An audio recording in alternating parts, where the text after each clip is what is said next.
I'm Duaa Alaali. I am a electronics engineer and a digital fabrication instructor, and I manage Fab Lab Bahrain. Honestly, from what I saw here at the Codeavour event, I've seen a lot of really exciting different projects.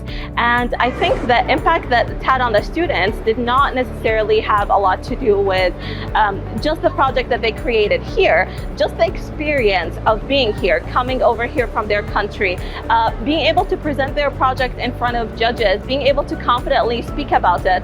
I think that itself is going to make the most impact. For them to be able to see that they are able to win a contest at a national level, compete at an international level, and even if they didn't win, it's always going to be an amazing learning experience for them.